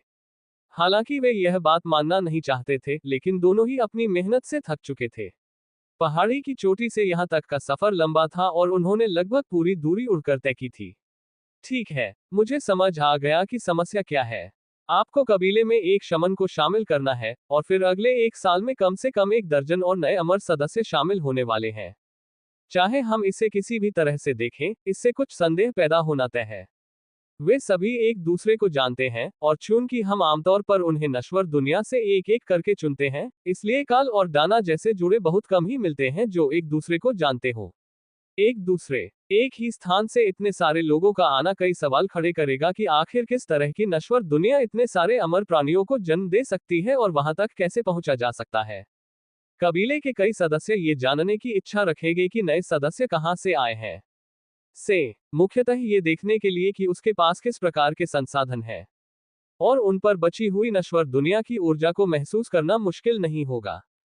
तो या तो आप उन्हें पदोन्नति के बाद कुछ समय के लिए यहीं रख सकते हैं, या हम कोई ऐसा बहाना बना लें जिसे सब मान ले। यह एल्डर फोर्शम का अधिकार क्षेत्र है, इसलिए अच्छा हुआ कि हम उन्हें अपने साथ लाए। फिर उसने दूर तक देखा जहां एल्डर सोक्रेट और रैमी मौजूद थे। जादुई पौधों पर चर्चा। उसे लाने से कोई फायदा नहीं हुआ। रैमी असहमत था। वह उसके पास मौजूद पौधों के बारे में हर तरह की बातें जानता था। वे अपनी हालिया यात्रा से उबर चुके थे, और उसने टाइनी वर्ल्ड में सभी पौधों को इष्टतम स्थानों पर नहीं लगाया था। जब उसे वे पौधे मिले थे तब वे खराब हालत में थे, इसलिए उसके पास तुलना करने के लिए कुछ भी नहीं था। लेकिन एल्डर ने लगभग हर तरह के जादुई पौधे को याद कर रखा था जो एक कीमियागर के लिए उपयोगी हो सकते थे, और उनके सभी ज्ञात उत्परिवर्तनों को भी। एल्डर फोर्शम ने अपनी इंद्रियों को विस्तारित करते हुए ये देखने की कोशिश की कि इस स्थान पर कौन कौन मौजूद है, और फिर जब उन्होंने अपेक्षा से कहीं अधिक पाया तो वे विरामित हो गए। वे सभी शमन जैसी शरणार्थी नहीं थी, जिन पर अभी भी किसी अन्य अमर लोक की आभा का निशान था। काल के पास आने से पहले जो भी घटना उन्हें ले आई, उससे पहले वे निश्चित रूप से अपने जीवन का अधिकांश समय उसी लोक में बंदी रही थी। वहां ऐसे लोग भी थे जो उसी नश्वर दुनिया में पले बड़े थे जहां से काल और उसकी टीम आई थी, और उसे ये संदेह था कि यह जगह किसी न किसी तरह से उस दुनिया से जुड़ी हो सकती है। अगर काल अभी भी नश्वर लोक में प्रवेश कर रहा होता, तो उसके द्वारा बनाई गई चीजों के अवशेषों के आधार पर ही उस स्थान का शक्ति स्तर आसमान छू जाता। उसे यह पता नहीं था कि डार्कलाइट होस्ट उसके छोड़े हुए सामान पर निर्भर नहीं था। उनके पास पहले से ही मिथिक शिल्पकार थे, और काल आज़ोव के साथ हुए अपने समझौते के अनुसार गिल्ड को इमॉर्टल रैंक के उपकरण नहीं बेच रहा था। तकनीकी रूप से गिल्ड के सदस्यों को ही सामान बेचना प्रतिबंधित नहीं था, लेकिन वास्तविकता में उनमें से किसी को भी इसकी आवश्यकता नहीं थी, क्योंकि epic grade mythic rank gear होना ही उस दुनिया में उनके सामने आने वाली हर चीज का सामना करने के लिए पर्याप्त था। अगर कोई और आक्रमण होता, या उन्हें इस हद तक खतरा होता कि वे उससे निपट नहीं पाते, तो काल उन्हें बेहतर सामान भेज देता। आप जानते हैं, इस तथ्य के अलावा कि वे अभी भी नश्वर हैं, आपके पास मूल रूप से यहाँ अपना खुद का कबीला है। या फिर यदि आप उपभोग कुलों में से एक होते, तो आप एक पीढ़ी के भीतर सर्वोच्च श्रेणी के नेता को जन्म देने के लिए तैयार होते। एल्डर फोर्शम ने टिप्पणी की। एक उपभोग कबीला? काल ने पूछा। अरे, मुझे लगता है कि आप इस शब्द से परिचित नहीं हैं। यह एक प्रकार की कुशलता को संदर्भित करता है जो आपकी प्रगति को गति देने के लिए आपसे कमजोर लोगों की शक्ति का उपभोग करती है। सामान्य नियम यह है कि किसी एक नेता को आरोहण से सर्वोच्चता तक लाने के लिए 1000 शून्य श्रेणी के अमर प्राणियों की पूरी शक्ति और आत्माओं की आवश्यकता होती है। अब यह व्यावहारिक नहीं है क्योंकि वे उससे केवल थोड़े ही कमजोर होंगे, लेकिन उससे 5 गुना अधिक स्पिरिट इमॉर्टल्स की संख्या लगभग सही रहेगी। इन अलग अलग स्थानों का यह एक सामान्य उपयोग है। सभी को एक निश्चित स्तर तक पहुंचाओ, फिर उनसे प्रगति के लिए कड़ी मेहनत करवाओ जबकि तुम उनकी कमाई हड़पते रहो। जैसा कि तुम शायद समझ गए हो, इसे बुरी तकनीकों में से एक माना जाता है, लेकिन कई प्रणालियों में इसी तरह का कौशल शामिल होता है। बुजुर्ग ने समझाया। काल के पीछे कारा जोर से हंस पड़ी, जबकि थोर ने मुंह फेर लिया और मासूमियत से सीटी बजाई। तो फिर आपको वह तरीका पता है? एल्डर डगलस ने व्यंग्यात्मक लहजे में पूछा। जाहिर है, उन्होंने ऐसा किया। काल के पास वास्तव में एक ऐसी तलवार है जो आत्मा और जीवन शक्ति को चुराकर उसकी शक्ति को बढ़ाती है। ये सिर्फ एक सिस्टम स्किल नहीं है, बल्कि हमारे यहाँ यह एक भौतिक वस्तु है। लेकिन वह इतना पवित्र और भोला है कि उसने कभी लोगों की शक्ति का दोहन करने के बारे में सोचा ही नहीं। उसने बताया, वह ज्यादातर समय लड़ाई में तलवार का इस्तेमाल नहीं करता, सिवाय तब जब कोई द्वंद्व युद्ध हो या वह उस व्यक्ति को पसंद न करता हो। सच में काल आत्मा चुराने वाले हथियार का इस्तेमाल करता है। उसकी शख्सियत को देखते हुए तो मैंने सोचा भी नहीं था। क्या इस्तेमाल करने से यह भ्रष्ट नहीं होता? या ये सिर्फ समय की बात है? काल ने सिर हिलाया। नहीं, तलवार ऊर्जा को स्थानांतरित करने से पहले उसे शुद्ध करती है। इसलिए इससे कोई फर्क नहीं पड़ता कि जीवनसार या आत्मा की ऊर्जा कहां से आई, बस इतना मायने रखता है कि मैंने अपने से उच्च श्रेणी के किसी को चुनौती दी और उसे हराया। यह मेरे आसपास मरने वाली हर चीज से कुछ न कुछ इकट्ठा तो करता है, लेकिन उससे उतना लाभ नहीं मिलता। जैसे कि उच्च रैंक वाले पोषण के बजाय निम्न रैंक वाले पोषण का उपयोग करना। एल्डर सुकरात दौड़ते हुए वापस आए। मैंने औषधि शब्द सुना। डगलस ने निराशा से अपना सिर हिलाया। बेशक तुमने बस यही सुना है। हम आत्मा चुराने वाले हथियारों और निम्न श्रेणी की ऊर्जा बनाम उच्च श्रेणी की ऊर्जा के प्रभाव के बारे में बात कर रहे थे। रसायन शास्त्री ने सिर हिलाया। यह एक अच्छी तुलना है। काल ने गला साफ किया। अब मुद्दे पर वापस आते हैं। हम इन सभी नए अमर लोगों को कबीले से कैसे परिचित कराएंगे? क्योंकि अब जब हमें पता चल गया है कि उन्हें अड़चन से कैसे निकालना है, तो वे सभी ऐसा करना चाहेंगे, और बीस्ट रेंजर्स को अभी अभी नए पालतू जानवर मिले हैं जिनके लिए उन्हें संसाधनों की आवश्यकता होगी।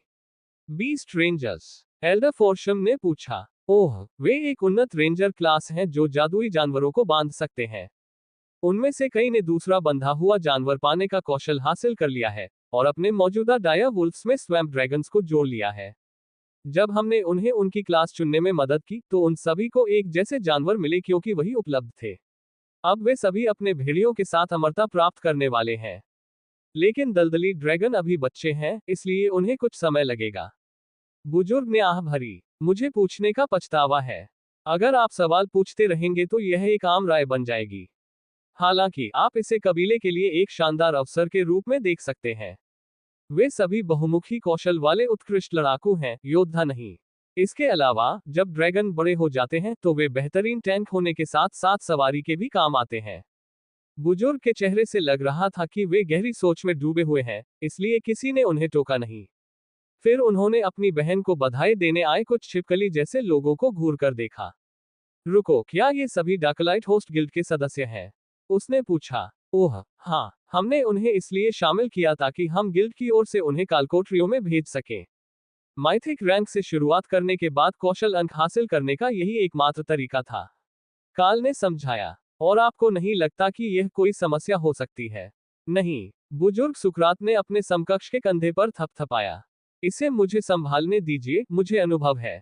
देखिए, अगर हम कुछ अनजान लोगों को ले आते हैं तो बात अलग है। लेकिन वह व्यक्ति ऐसा नहीं है। केवल एक ही व्यक्ति को पता चलेगा कि ये सभी आपके गिल्ड के सदस्य हैं। और आपको क्या लगता है कि जब क्लैन देखेगा कि आप अपने गिल्ड से दर्जनों अमर सदस्यों को क्लैन में ला रहे हैं तो क्या होगा? उनमें से आधे लोग सोचेंगे कि आप तख्ता पलट कर रहे हैं, और बाकी आधे लोग सोचेंगे कि आपके पास प्रगति की गति बढ़ाने का कोई गुप्त कौशल है। कारा ने एक उंगली उठाई, मानो वह कुछ बोलना चाहती हो, और एल्डर सुकरात हंस पड़े। मुझे लगता है उसके पास एक है ना? सिर्फ एक नहीं, बल्कि हमारे पास एक बहुत ही बढ़िया गिल्ड स्किल है। भला कौन छोड़ना चाहेगा?